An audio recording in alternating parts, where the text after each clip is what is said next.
आज मैं आपको थोड़ा सा ऑब्जर्व करना सिखाऊंगा कि जो एक्चुअल में हमने जो पढ़ा है, जो थियोरेटिकल समझा है, ठीक है, और जो प्रैक्टिकली हम देख रहे हैं वो किस तरीके से उसको जस्टिफाई कर रहा है। ये साइट विजिट का इंपॉर्टेंट पड़ाव है। ठीक, क्लियर। तो सबसे पहले हम ऑब्जर्व करते हैं, सबसे पहला ऑब्जर्वेशन हमारा होगा बीम का। ठीक, तो सब लोग इस बीम पे नज़र रखेंगे, ये बीम पे। ठीक है, तो पहले तो आप देख पा रहे हैं ये जो बीम है वहाँ से स्टार्ट हो रही है, ठीक है, उस कॉर्नर पॉइंट से स्टार्ट हो रही है और यहाँ से लेके पूरे, अगर आप देख रहे लास्ट तक जा रही है। ठीक है, लास्ट तक जा रही है। अब थोड़ा सा विजुलाइज करने की कोशिश करें कि हमने क्लासरूम के अंदर में फ्रेम पढ़ा था। फ्रेम याद है सबको? थोड़ा सा सोचो, फ्रेम पढ़ा था। तो जो फ्रेम था मतलब it's a combination of beams. ऐसा ही था कि एक बीम था, उसके बाद एक और बीम था, फिर बीम था, मतलब वो जो कंटिन्यूस बीम था वो उसको हम पूरा एक साथ सॉल्व कर रहे थे। ऐसा ही हो रहा था कि पूरे कंटिन्यूस बीम को एक साथ सॉल्व कर रहे थे, और अगर इंडिविजुअल बीम आ गया तो इंडिविजुअल बीम की तरह सॉल्व कर रहे थे। ऐसा ही होता है। तो एक्चुअली क्या होता है ना, रेनफोर्समेंट जो होता है वो 12 मीटर का होता है पूरा। तो हमें क्या करना होता है, हमें उसी तरीके से उसको प्लेस करना होता है कि टाइम बचे और वो पूरा सिद्ध में, अगर सीधा सीधा लगा रहे हैं तो सीधे सीधे लगाने में वो सेट हो पाए। ठीक है, बिना किसी परेशानी के। ठीक है, तो हम कंटिन्यूस बीम के हिसाब से प्लेसिंग करते हैं। पहला ये समझाना चाह रहा हूँ मैं आपको, है ना, ऑलरेडी हमने पढ़ चुका है इसको। जब भी हम कटिंग लाइन निकालते हैं हम यहाँ से चालू हो रहे हैं, और जब तक वो अगर लैपिंग जोन नहीं आता, अगर लैपिंग जोन आ रहा है तब हम वहाँ पे लैप करेंगे, अदरवाइज नहीं करेंगे। क्लियर है? ऐसा होता है। ठीक, तो यहाँ पे थोड़ा सा ध्यान रखना है आपको कि हमारा जो बीम है स्टार्ट हो रहा है। थोड़ा सा पीछे हटेंगे तो मैं आपको यहाँ पे दिखाऊंगा। देखिए यहाँ पे, देखिए इस तरीके से यहाँ पे आपको बहुत सारी चीज़ समझनी है। ठीक है, ये जो बंधा है वो किस तरीके से बंधा है और कितना बेहतर हो सकता था। पहले तो आपको ये समझना है, ये देखिए ये जो बीम यहाँ से आ रहा है ये मेन रेनफोर्समेंट है कि नहीं? ये देखिए ये जो रॉड है वो आपको ये पूरा दिखेगा, मतलब यहाँ से स्टार्ट हो रहा है और पूरा लास्ट तक, अगर आप इस रेनफोर्समेंट को देखेंगे तो ये पूरा लास्ट तक आपको कंटिन्यूस लास्ट तक दिख रहा है। ठीक, तो इसे हम कौन सी बार बोलते हैं? Main bar. ठीक है, ये आइडेंटिफाई करने का तरीका है। ठीक है, और सबसे पहली बात यहाँ पे देखिए ये जो बीम है, ये बीम के बगल में आप देखिए आपको कॉलम दिख रहा है। ठीक, तो वो एक सपोर्ट है, मतलब एक सपोर्ट से दूसरे जो सपोर्ट है वहां तक तो जा ही रही है बार, तो उसको हम मेन बार बोलते हैं। क्लियर है ये सब? थोड़ा सा बिस्तर हो जाओ, थोड़ा सा प्लीज, है ना, थोड़ा ध्यान रखना है। ठीक, ओके। अब यहाँ पे देखिए हमने एक इंपॉर्टेंट चीज क्लासरूम में पढ़ी थी, याद है सबको? आइए इधर, ये देखिए जो मेन बार है वो कहीं ना कहीं इस कॉलम में जाके डेवलप होना था। डेवलप, तो उस लेंथ को हम बोलते हैं डेवलपमेंट लेंथ। लेकिन आप देख पा रहे हैं कि इस बार को यहाँ से यहाँ तक लाके छोड़ा गया। ठीक है, इस तरीके से आप देख रहे हैं। तो अगर इस बार को हम ऐसे लाके पूरा नीचे तक लेके जाते हैं, जैसा आपको डेवलप करना बताया गया, मतलब ये रॉड ऐसे गई और उसको इस तरीके से कॉलम में अंदर डाला गया, तो वो बेहतर ढंग से लोड ट्रांसफर के मैकेनिज्म में सहयोग करता। हाँ या ना? ठीक है, तो आपको ध्यान देना है as a site engineer, as a BBS engineer, आपको पूरा कैलकुलेशन भी उसी तरीके से बताना है डेवलपमेंट लेंथ के हिसाब से, और साइट में जब आप काम कराएंगे तो आपको डेवलप्ड करते हुए इस चीज़ को सेट करना है। क्लियर है एवरीवन? ठीक है, ओके। जैसा ये रेनफोर्समेंट है, सेम रेनफोर्समेंट आपका यहाँ भी दिख रहा है। हाँ या ना? ठीक है, सेम रेनफोर्समेंट। तो ये दोनों जो है कंपलसरी मेन बार है, जो होना ही चाहिए। एक जो स्ट्रक्चर की डिमांड होती है, एक जो स्ट्रक्चर की रिक्वायरमेंट होती है, वो ये है कि एक बीम में 4 रेनफोर्समेंट तो अनिवार्य रूप से होना ही चाहिए। ये हमको सबको पता है। ठीक, तो 1, 2 और नीचे के 2 कॉर्नर वाले हमारे मेन बार कहलाते हैं। ये क्लियर हुआ क्या सबको? ये 4 बार हमारे मेन बार कहलाएंगे। लेकिन उसके साथ साथ आप देख पा रहे हैं यहाँ पे 2 रेनफोर्समेंट जो आपको दिख रहा है, ये देखिए, ये जो दिख रहा है, ये वाले रेनफोर्समेंट जो यहाँ पे शुरुआत हुआ है, और हमें इसको भी डेवलप करना था, है कि नहीं? जब भी हम कॉर्नर सपोर्ट की बात करते हैं, अगर मुझे कॉर्नर में रेनफोर्समेंट लेके आना है, थोड़ा सा इस तरफ रहेंगे, कॉर्नर में रेनफोर्समेंट लेके आना है, तो कॉर्नर के रेनफोर्समेंट हमेशा ऐसे रहेंगे कि इसको लेके आए हमने और नीचे डेवलप किया। आप इसको ऐसे नहीं छोड़ सकते, आपको इसको डेवलप करना है। क्लियर है क्या? हाँ, अब एक चीज़, अब ये जो बार है ये भी बार आपकी मेन बार कहलाएगी, हाँ या ना? बिल्कुल। ये देखिए ये जो बार है ये चल रही है थ्रू आउट, पूरा शुरू से लेके लास्ट तक आप देख पा रहे, तो ये भी आपकी क्या कहलाएगी?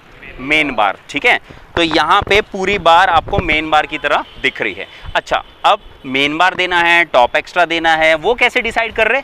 Structure design. इसमें आपका सहयोग नहीं है, स्ट्रक्चर डिज़ाइन के हिसाब से। स्ट्रक्चर डिज़ाइनर ने, स्ट्रक्चर इंजीनियर ने हमको लोड लगा के स्ट्रक्चर पे लोड लगाया, चेक किया और उसके हिसाब से उसने डिसाइड किया कि भाई कहाँ पे बेंडिंग मूवमेंट, शेयर फोर्स के हिसाब से उसने डिसाइड किया, डिफ्लेक्शन, ये सारी चीज़ के हिसाब से कि एग्जैक्टली जो रेनफोर्समेंट का एरिया आने वाला है उसके हिसाब से उसने ये पूरा अरेंजमेंट किया हुआ है। क्लियर है क्या? ठीक। तो यहाँ पे आप इस चीज़ को समझ रहे हैं।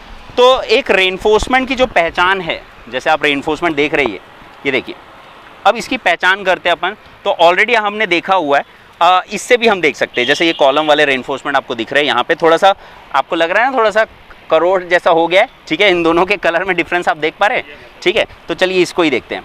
तो ये जो रेनफोर्समेंट आपका दिख रहा है, ये कौन सा रेनफोर्समेंट कहलाता है? हमने पढ़ा था, ग्रेड्स के बारे में पढ़ा है, स्टील के ग्रेड्स के बारे में। तो स्टील के ग्रेड कोई बता सकता है? बताइए।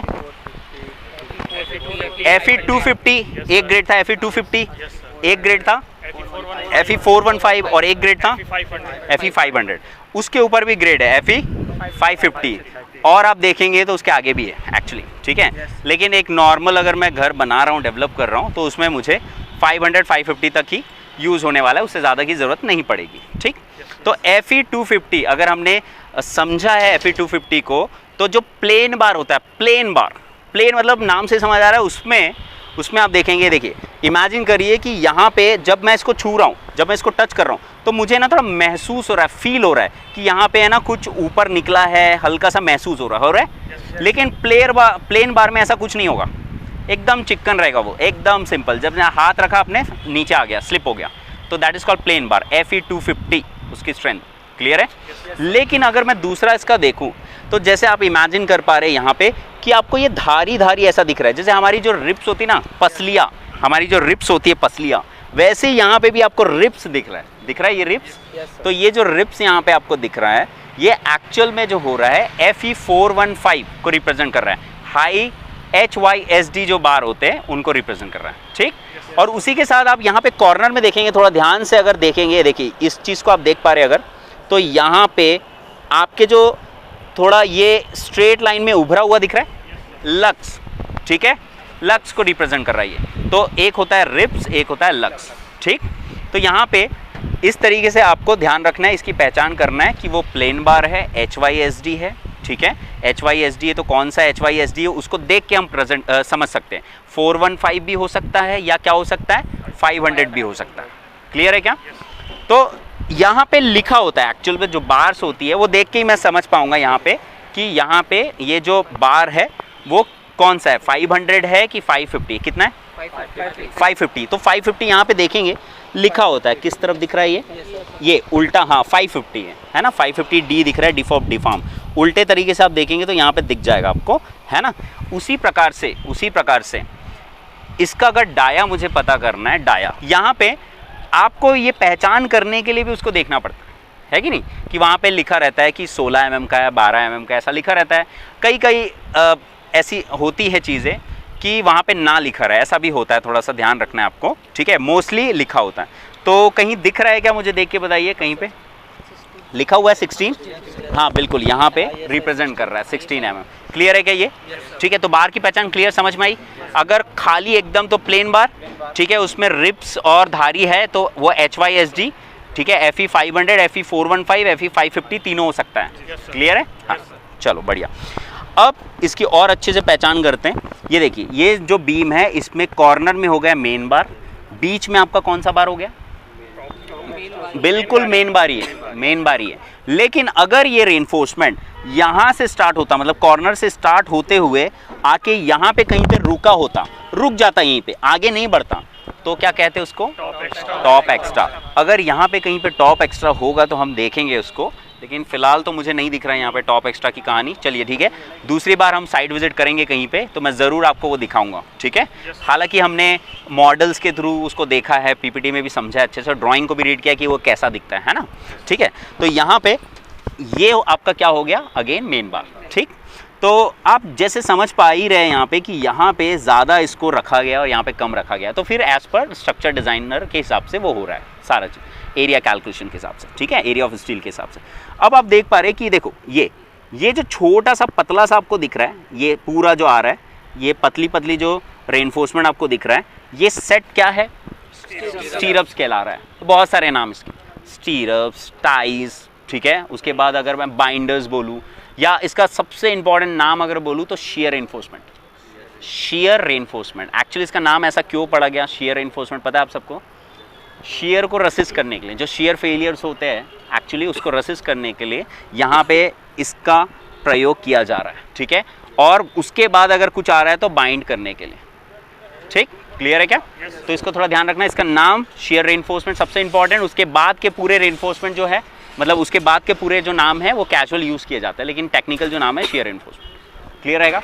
अब यहाँ पे देखिए, ये देखिए, ये जो यहाँ पे हल्का सा निकला हुआ है, थोड़ा जूम करेंगे तो समझ में आएगा। यहाँ पे देखिए, ये हल्का सा तो यहाँ पे निकला हुआ है, ये थोड़ा सा और निकलता है, ठीक।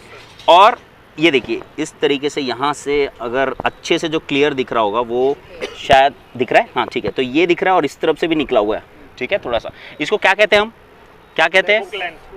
हाँ, एक्चुअली ये जो निकला हुआ है ये हुक कहला रहा है, ठीक है, क्योंकि उसको बांधना है, अच्छे से फिक्स करना है। तो ये सीधा भी होता है और थोड़ा सा 135 में भी इंक्लाइंड होता है, ये हमने पढ़ा हुआ है, ठीक है ना।